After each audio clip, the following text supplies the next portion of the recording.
Hello,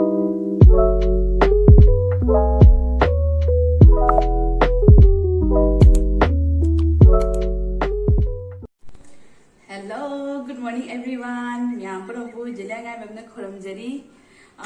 Myam nasi agi blog sedi kenoni. Ako nupagi magi friends kata lakto ini ya magi friends ini hai se keno magi school ki classmate ching magi friends kata ni ya lakto ise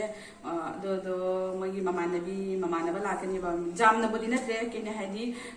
contact number do logna ba keno tona dana adigi di haidi khara busy oina dana ne ko adigi mai mama naba singa lakani ba mama naba se kyam lakto na do di khangre do mapanda koi ba chatpagi wari ne ba ko adigi di akoi na yadre haidi nasisidi keno magi school of day ni ba ko school leite ado dana akoi do ina tawrase na angang si mapanda putho jamna ngawe ba mathong manam khangdana yam tawe ba ko ado dana ka tawna do maina chatpa do di haidi nungai ro hedana adigi akoi do ina charase na hai ba ko adigi di akungu haidi akoi do ina charase haise sumaina ni akoi na ma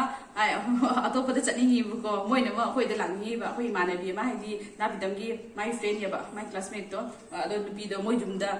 tawbagi wari ni ba ko ado do moina mo akoi do ina la si haina ne ado mai tore do myam akoi do ina sanarani ado myam sing hu jipo gi di laktre ba ko hoi nga le laknani ke na di angang sing yauna ba ke tawna ba ni na ne ado gi moi sing do laga adi di mathang dum jeng halake kan ki to pan hai do ai su dum kai kano sing to hai di lo sim ba ja ba ke to ba ja ba sing do ado do to sa ge ba adoni lo sim ba ja ba sing je lo san lo raga dagi di ai do mathang dum ulake asise ado poram ka ai thamdri ge da ne angang gi poram khane mabok ne ai di online di che daga le ri hai ne ke to ye ba ko ado gi photo teng jeng nang ge ado yam phai do gi keno do dai hange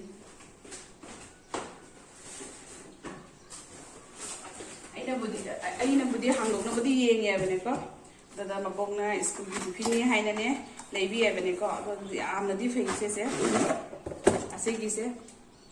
asigi tiffin box ya am fei asigi se magi pona makta ne keno jawre adigi di asmaina oire na ko adigi di se transparent keno hai mapan di su ubani na ko manung dana steel gi keno ni ko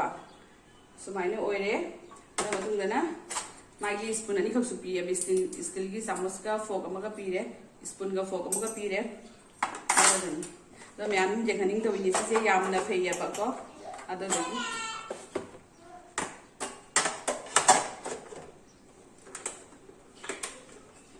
do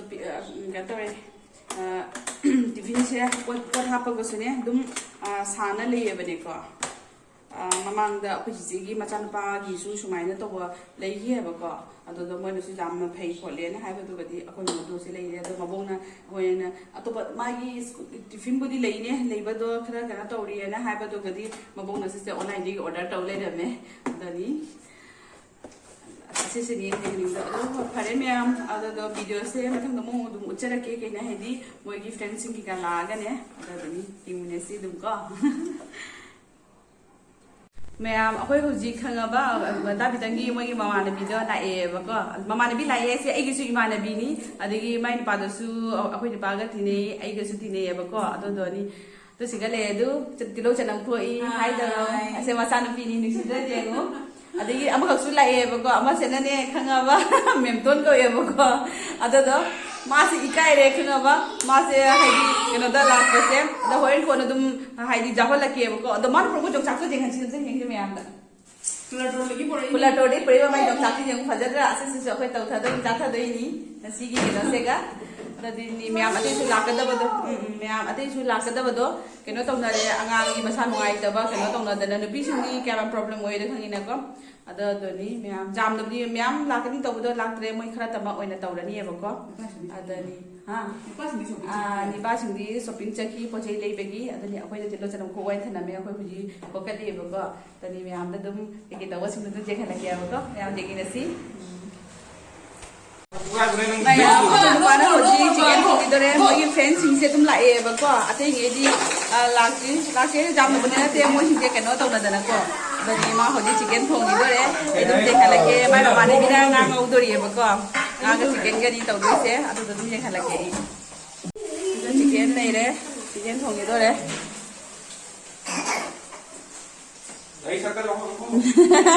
nãy ta ga mềm tôn cái na ngang rồi thì em mới sẽ cái em mà mày anh thấy hai tủ bị đổ đây mà anh thấy không thấy đạt cái hai tủ là hai cái này mà mày đốt cái đấy mày mà bạn là bí này nè khuyên được bao nhiêu mà bạn là bí như thế nào mềm tôn cầu ý cái đó gì cái gì ấy là cái pui cái rồi mà là ngang rồi đi nó mai tôi thấy không nè đứa rồi mà nó khởi ra đó ada ni apa kana angan pammi saya yang saya ada ani mana lagi moi si ate sing ke moi kira saya moi best friend ngata ni ada ni mana wes ni gawe ke cha Sujit hai torom dah ada ni mana bawa ke lai ya ba jom jalan lagi Asyik na aku itu pagi magi kelas ready, dah hai taro, apa larbon ini, nilkamal kau iko, nilkamal kau ima, ada ni, angga ini yang wangang sih dia tahu lagi bermiam sih sih,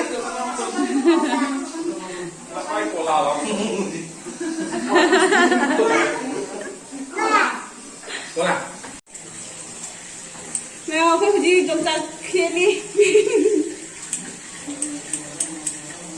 Tapi kena nama sudah dah nak, saya tangklina saya nak keli, saya ahan badi ya bapa, saya tu tu kita ya bani.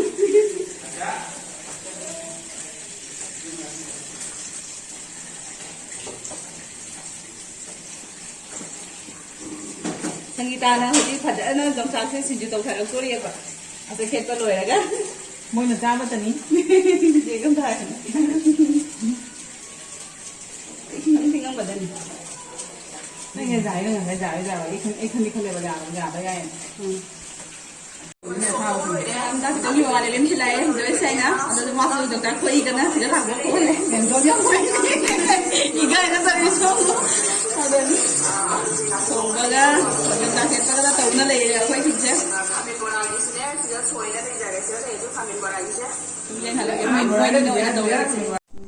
Mày akwai huji chaksa na loi na phami aba kamai tawi haidi akwai chaksa ba mo kapau dere kai na haidi langman hidana nokman hidana ado dana akwai huji chaksa loi raga pa mata om jari sele du pa sanari pa holu se hai to se mem to ni hai se na Joyce se na Sangeeta akwai du pangi se na best friend ngata ni magi mama na babu sile manungda adu moi wai sunari ado inchang musi kai re mo si do utpado ado dani sigadi le re Surji Sangeeta gi magi hazre ni ubra changare hanang pamise ado ni me ai blog sidi na sigi blog sidi gamen ta do blog hai do oi dui ni ba iten te le blog se ado ni me am dun halake mo chadam dai da se mo thom dai ni halake ko am da me am ko huji siga le re ko chaka to na huji thokna dore ba ko đây là hai thằng mẹ em đã,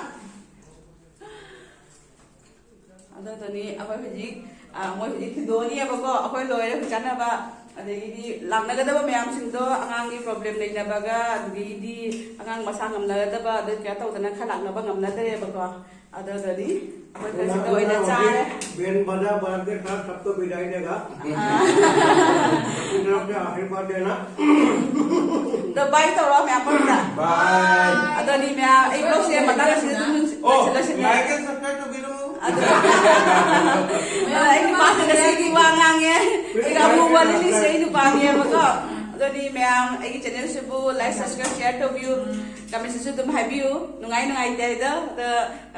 memang di siapa kami salah jadi nungai video itu sudah tanggal kali dah tanggal lagi nasi di bye. Bye.